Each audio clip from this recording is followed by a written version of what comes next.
Take a look at his caption. Enough said. Much love, my Bama family. Business decision. With a, what is that, a slot machine emoji next to it? Interesting. Now, your boy Matt is not the sharpest tool in the shed by any stretch of the imagination, but I can put two and two together. Girls and boys, girls and boys, girls and boys, gentlemen and ladies, we're trying to hit, well, blocking it, 355,000 subscribers before Christmas. So act like I gave you some corny and inspirational speech on why you should subscribe to our channel. Let's get back into a video. Woo!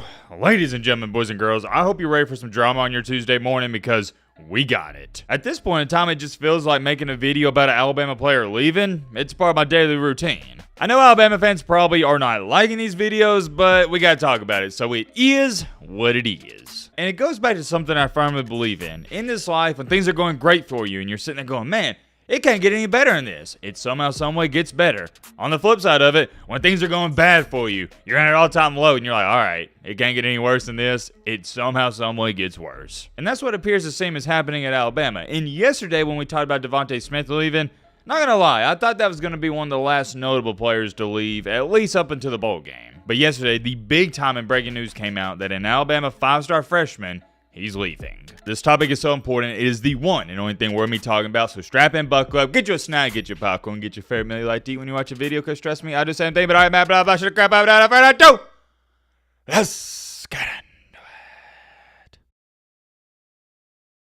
Alright, first things first, I want to give you some context and perspective on what went on behind the scenes. This news came out late last night, and I tried my absolute best to report on this and give y'all a video last night. Unfortunately, I had other videos to make, and I quite literally just ran out of time. There wasn't enough hours in the day. I did the math, and by the time I would have recorded, edited, and uploaded this video, it wouldn't have went up till about 12:30 or 1 a.m. And maybe some of y'all would have been up for it, but I'm like, I mean, what's the point of uploading at 1 a.m.? Most people are in bed, so we'll just wake up super early Tuesday. That's where we're at now, and we'll post this video Tuesday morning. So that's why I'm a tad bit late to this news. Not that I was slacking. I mean, y'all know this MBG sweatshop's been in full effect. It has everything to do with I was working on other videos like the Bo Perbula video and also the Travis Hunter video we posted yesterday as well. There's a lot going on in the college football world currently, and I quite literally don't have enough hours in a day to cover everything. When we're posting 3 days of video on the channel like we've been doing, that's taking me anywhere from about, on the low end, 11 to 12 hours. On the high end, 15 to 16 hours per day. I say all that to say this, doing my best to keep up with everything. If I am a little behind on a topic or situation, no, I haven't forgot about it, just haven't been able to get to it. Secondly, on the Penn State video, there's a bunch of nerds in the comment section saying, Matt jibber-jabbered for the first 6 to 7 minutes of the video. He don't talk about Penn State until the 7-minute mark. And those same people are probably going to say the same thing on this video, but I'm going to address it, and this will be the last time I address it this year. I'll probably have to address it again next year. The way we've done videos on this channel for the past 4 years has not changed. Even if it's highly important, more times than not, y'all know this, we're going to have 2 to 3, maybe even 4 other topics we talk about. And I remember asking you guys last year, do you like the way we do it? Would you rather us start out with the main topic first and talk about all the minor topics after the main topic? And everybody said, no, save the main topic for last. It's a good build up. So I don't know if this is new viewers to the channel, if your attention spans are fried, you can't watch 6 minutes of a video without fast forwarding through it. I don't know what's going on. And I'm not going to sit up here and act like I don't understand why maybe some people are frustrated, because I get it 10,000%. You clicked on a video to hear about the Bo Perbula situation, and you had to wait 6 to 7 minutes to hear about that. I get it. But that's just the way we do things. Although maybe you wanted to hear about the Bo Perbula situation, there's other people watching the videos that wanted to hear about the other topics going on in college football as well. That's all I'm going to say about that. It's not a big deal. It's not the end of the world. But I hate that some people feel like I just rambled for 6 to 7 minutes without saying nothing to start the video. And it took me that long to get into what they clicked onto the video for, when I don't just make videos to make videos. I don't just waste time to waste time. If I'm talking about something, it means I think it's important. Getting all that out the way, let's move on to the football stuff. As you can see right here, there's not a real way to ease into this. Alabama 5-star true freshman cornerback Jaylen Mbakwe plans to enter the NCAA transfer portal. This not just big time, but shocking news came out last night. Let me give you my perspective on this when I first saw it. Of course, like, nothing shocks you anymore with college football, but this one perplexed me because I was sitting here thinking, I was like, wait a minute. Unless I'm highly mistaken, Isn't Mbakwe the one with the podcast? Come to find out, yeah, he is, although I've never watched it. Him and Ryan Williams have an Alabama podcast. So that right there was kind of, I don't want to say a red flag, but it had me questioning, okay, what's going on? Because it's weird to have your podcast around Alabama football and now you're leaving. It was just a confusing thing to see because I didn't expect this, and neither did any other Alabama fan out there. For those of you that don't know, I know you see the 5-star in this post, but Mbakwe can play, man. He's a different breed. Coach Miley said, yeah, that is horrible news. I don't think players are buying what Coach DeVore is selling them. Don't be surprised if Ryan Williams enters the portal. Oh, Ryan Williams entering the portal? What do y'all think about that? And we'll talk about that in just a second. A little foreshadowing. Seems like we see this tweet every single day. What's going on in Tuscaloosa? When I find out, I'll let you know. Ryan Williams will be next. His roommate and best friend is leaving. Someone that got him back to Bama in the first place. Will be a bidding war, and he'll end up with the highest bidder. Wow, that's something I low-key forgot about. For those of you who don't recall, remember when Ryan Williams, he decommitted from Bama when Saban retired? Mbakwe's the one who brought him back. So why is a guy who was recruiting for Alabama now leaving Alabama? You see what I'm saying? Something's not adding up. Hold on, man. What is this? Is that Squidward in a Michigan helmet? Bro, y'all ain't getting Mbakwe, dude. Calm down. And oh, yeah, to pour more salt on the wound, Alabama wide receiver Emmanuel Henderson, he's entering the portal as well. And that's not like a huge loss, but I liked him, and I thought he could have been good next year. At this point in time, Alabama's wide receiver room is quite literally just Ryan Williams and Jeremy Bernard. But getting back on track here, Mr. Jaylen Mbakwe on Instagram, he posted this long novel. Not reading it. I don't know who would read it, but take a look at his caption. Enough said. Much love, my Bama family.